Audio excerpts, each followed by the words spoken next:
So, okay, I'm going to shift gears and talk about mortgages, home loans, consumer loans. Consumer loans are loans that you make as a person or as an individual.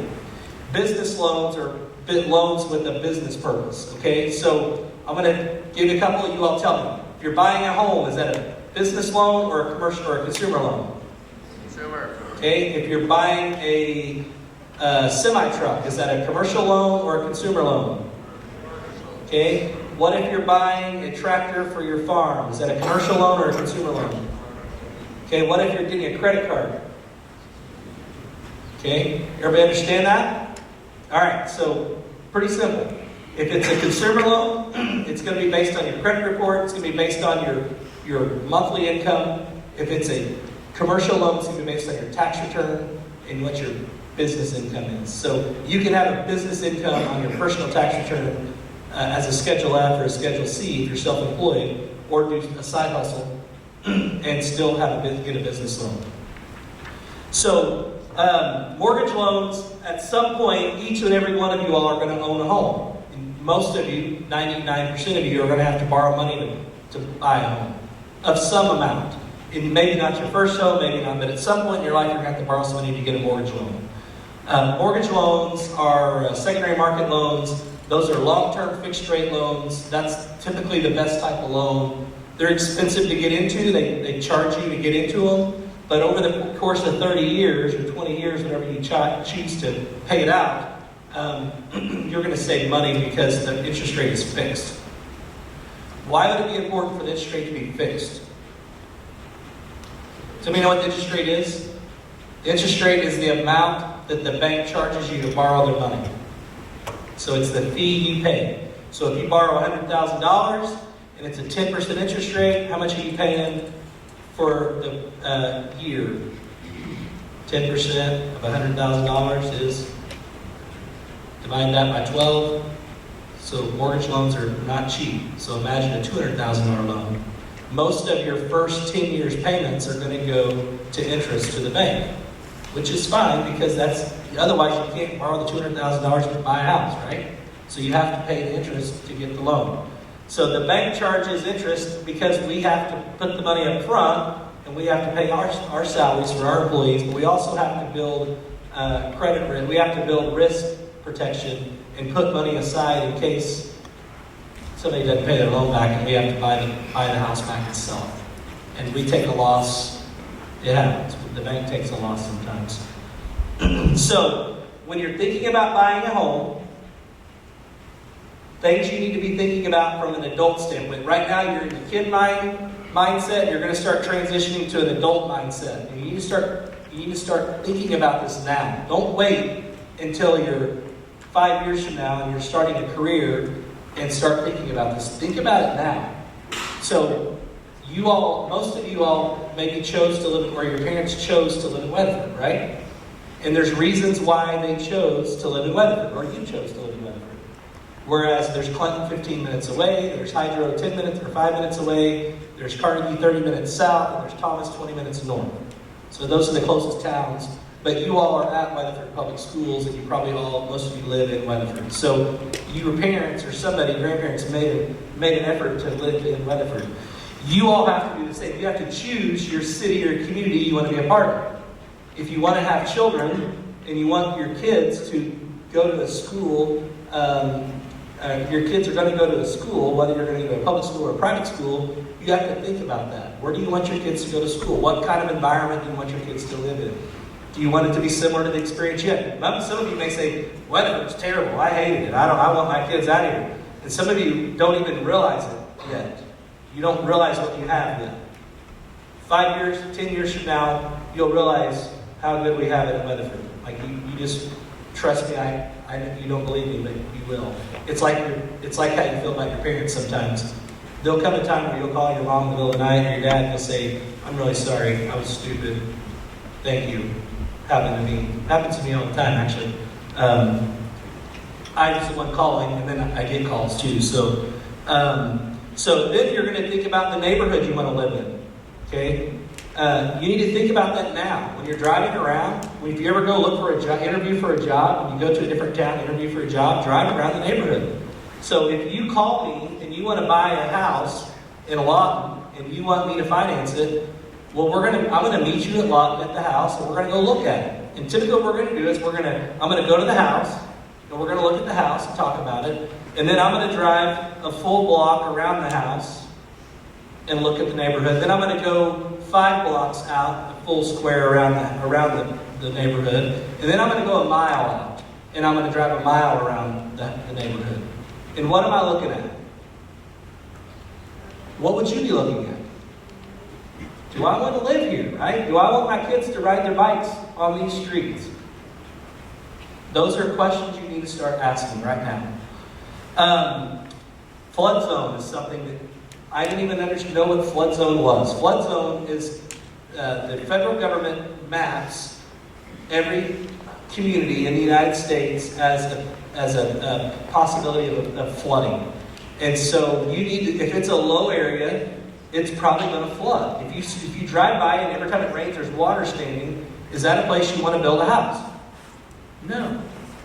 But if you don't know, go ask somebody. Go to the bank and ask, hey, I need to know, I'd like to buy this lot here and build a house, but it seems like water stands there. Is that in a flood zone? Those are questions you need to be asking your realtor when you're looking for a house. Square footage, bedroom size, number of bathrooms, those are typical things you look at when you're buying a house. Is it realistic for a 21-year-old, 22-year-old college graduate to buy a $500,000 home in Edmond, North Edmond? Is it realistic? Some of you will do it. Some of you will land big-time jobs and make lots of money. Most of you won't. Most of you will buy a starter home. You'll live in that a few years. You'll sell it. You'll buy the next one. And then maybe whenever you're my age, you might have that house. Maybe after me. Maybe after your kids are at college, because that's what I'm learning. College is expensive. And then the price of the home. So right now in Weatherford, homes are selling from $150 to $190 a square foot. When I moved here, my first house was $64 a square foot. That house is sold. I sold it, and it just sold again over the 20 years, and it went from $64 to $160 a foot. And that's in Weatherford. That house was built in 1980. So imagine what a brand new home. Price per square foot is expensive. So you need to be thinking about that. How much can you afford? So typically, the rule of thumb is not to exceed 25% of your monthly income. So it's a real simple calculation. Take your gross income and use the gross number, because some of you are going to deduct more or less out of your paycheck, and that number is going to smooth based on where you're at in your life. As you get older, you're going to save more for retirement. When you're younger, you need all of it to live. You'll still have your retirement. You're just going to save the minimum because you're going to have it to function. So 25% of your monthly income is a home payment. So you need to think about that. If you make $2,000 a month, 25%. Somebody do the math for me. $2,000 a month times 25% is how much? 2,000, is that right? 2,000. Yeah, so say 2,000.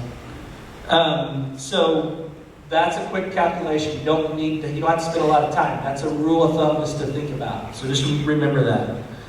Typical home price mortgage rates are right now about 7%. Guess what? 18 months ago, they were 2.9%. Why?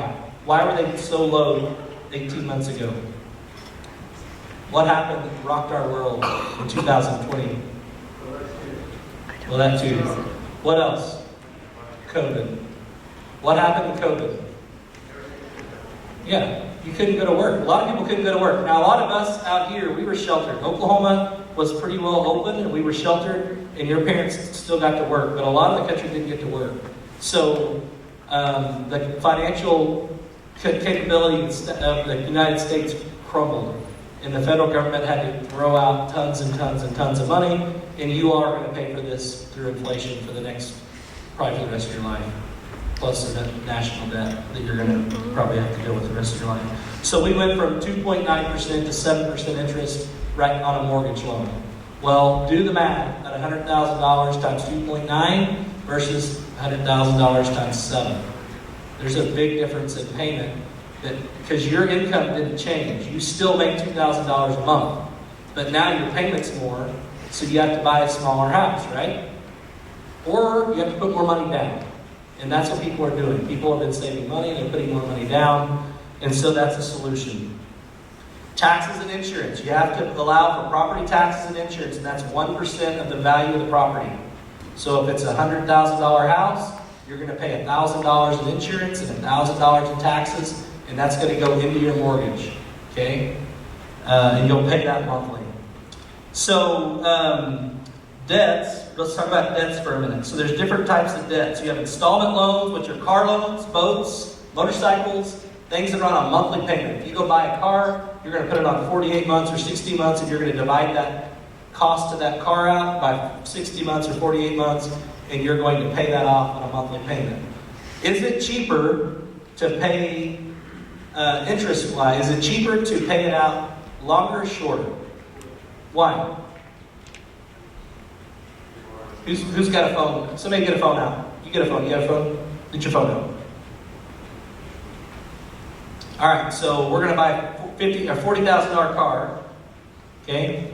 And the interest rate is 6%. So 40,000 times 6%.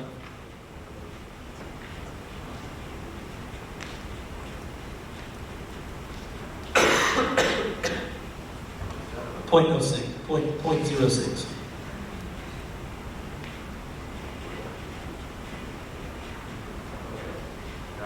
So what is that number? It's all right, no worries. I got it right here. So we're going to go.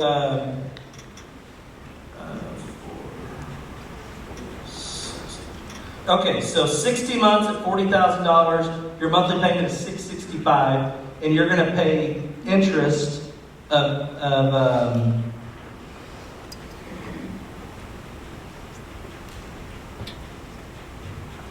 no, I messed it up. There we go. All right, so the payment is you're going to pay interest of $11,000 over the course of that loan. You're going to borrow 40 and you're going to pay back $51,000.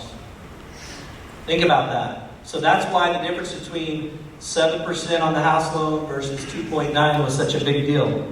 So that's 4 years. So if you do 6 years or 5 years, because that's the other option a lot of people do, that payment, the interest is $9,200. So you save $2,000 in interest by going 12 months shorter.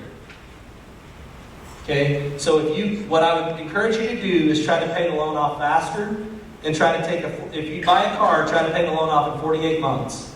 And if you have to do 60 months, get the 60-month loan, but try to pay it off in 48 months. How would you pay that off early? Pay more. Simple. Your payment's $500, pay $700. And guess what? Christmas time, you may not be able to pay $700. You got to buy Christmas. Or you may have something break and you got to fix it. Pay the minimum that month, but every other month, pay the extra. Save yourself the money, because that's going to come off the back end on interest. So everybody understand what interest is? How do you figure simple interest? Does anybody know?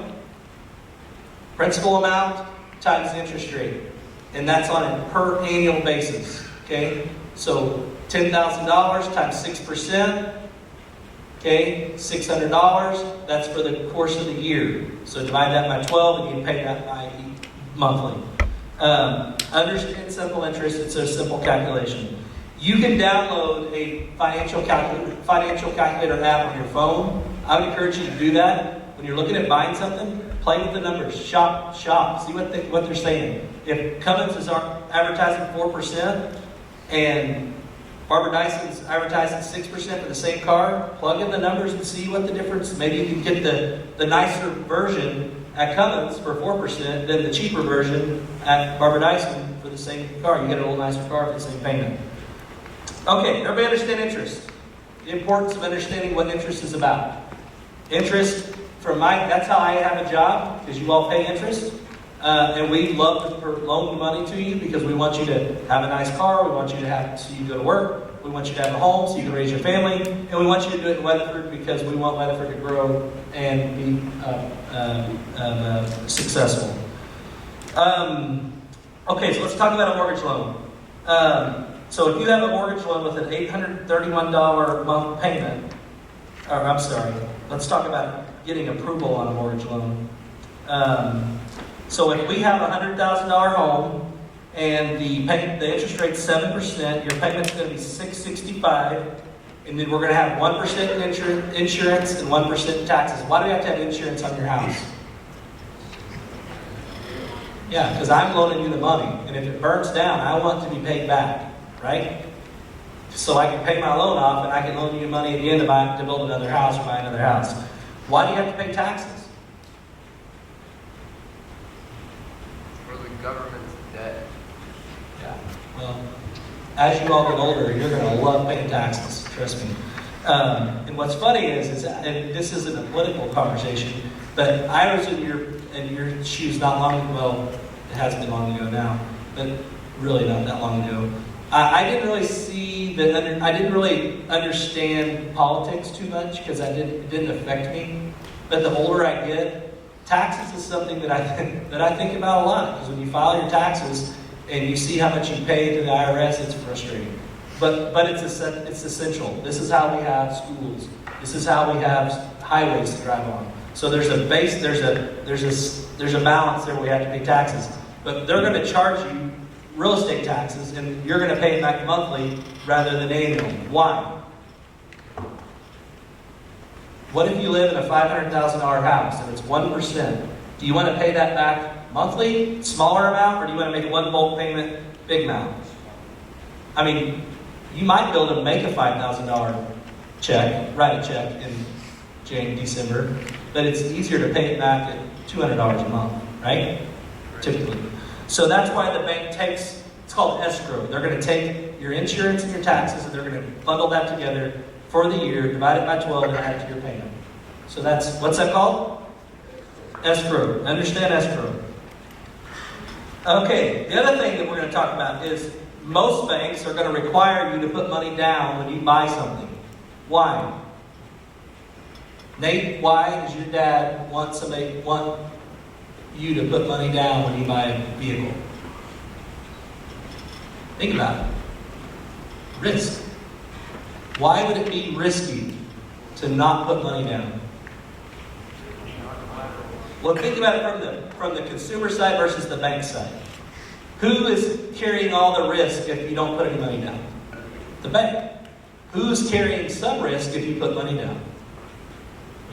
We're both carrying some risk, right? So 20% is normal. So if you come in and want to borrow money, we're going to say, hey, can you put 20% down? That's normal. That doesn't mean that's always, but it's normal. So if you want to borrow money, typically 20% down will get you about whatever you want.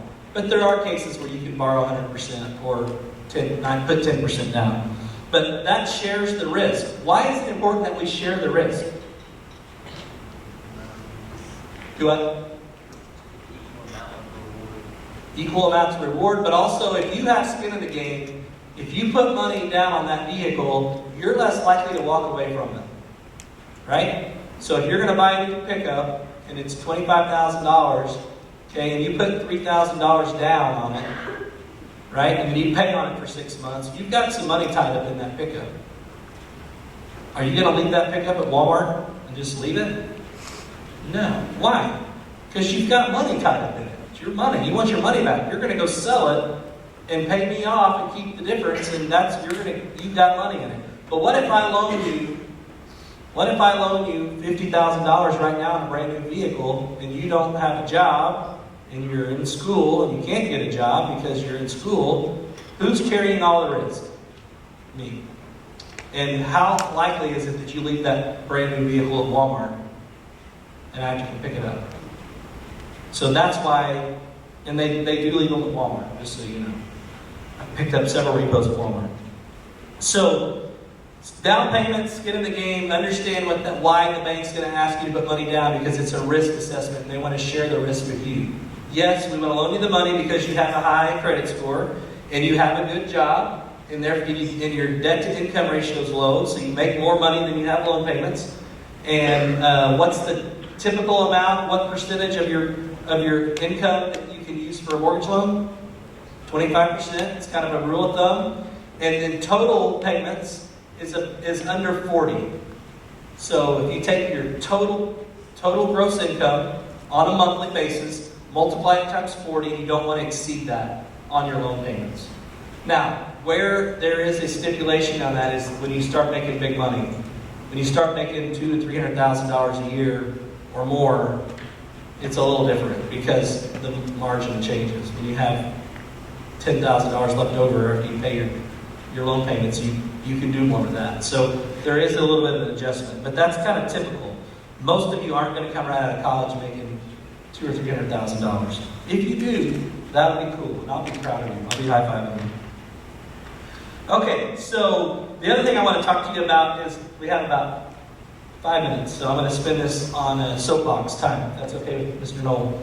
So we talked a little bit about finding a community and finding a school system and finding someplace to plug in.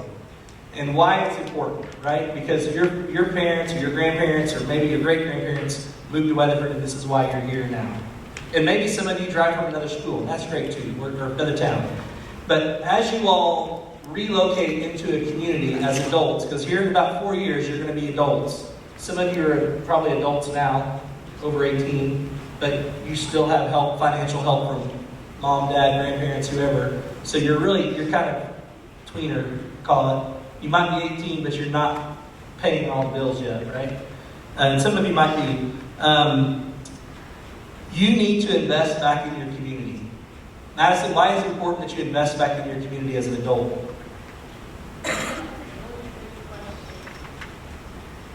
Why would it be important for anyone to invest, Sydney, why would you think it'd be important to invest in your community as an adult? How are some ways that you can invest in your community as an adult?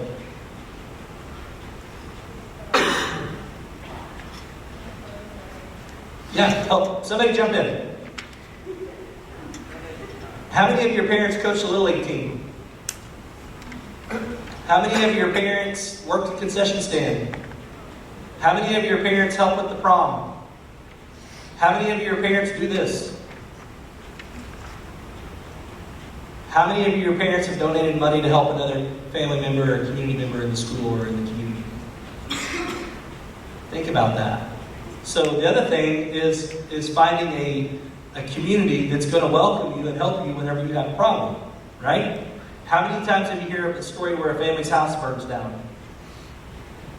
And what does the community do? So let me tell you a secret. The smaller the community, the bigger the support system is. The bigger the city, you're just a number, right? So I'm not saying you can't live in Oklahoma City or Dallas. I think it's great, but find a community wherever you live and invest in that community. So if that community is 10 blocks and there's a church there and there's businesses that work there, go do business in that community. Go to the bank in that community and open an account. Go to an insurance agent in that community and get your insurance there. Go volunteer at the school in that community. So you're putting equity into that community, and therefore, if everyone does that, then we have a culture. Does everybody understand what a culture is? Have you ever experienced a bad culture? A bad culture is where you go somewhere every day and you hate being there because everybody's mad all the time and everybody's picking at each other all the time. The culture is what you create. Okay, so invest in your community and develop a culture.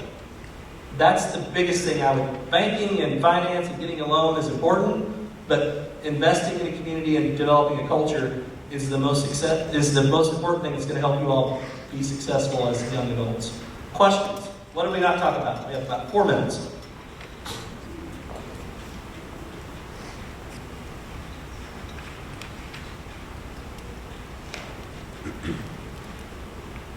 No questions. Okay, I'll keep lecturing. All right. Turn your books to paper. No, I'm just kidding. You guys are awesome. I'm excited for you all. I've watched you all grow up. I'm proud of you. I look forward to great things from you. And if you ever have questions or concerns, come see me at Legacy Bank. I'd be happy to help you, even if it's just something dumb and you think it's dumb. It's probably not dumb, and I promise you somebody's probably asked. So it doesn't hurt to. Sometimes you don't want to ask your parents everything, so pop in, holler at me, be happy to help you. Mr. Knoll and Mrs. Hartman are also great assets we have in our community, in our school system. You all are lucky to have them. I can tell you this because I taught in the school system years ago, and you're lucky to have them. So every time you see them, tell them thank you, because they could go do anything else and make a lot more money and not have to deal with the stress that you all help put on them. And they do it every single day with a smile on their face. So let's give them a round of applause for all they do. All right, well, my time is up. I wish you all the best.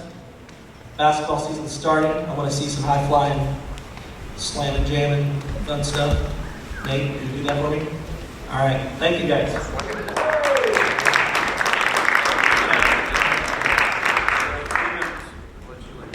Who's got my sign-in sheet? Anybody not yet sign in? Listen, if you miss one of these, you have to watch the video that we're recording of it up there, okay? This is a requirement for graduation. Got it? Good.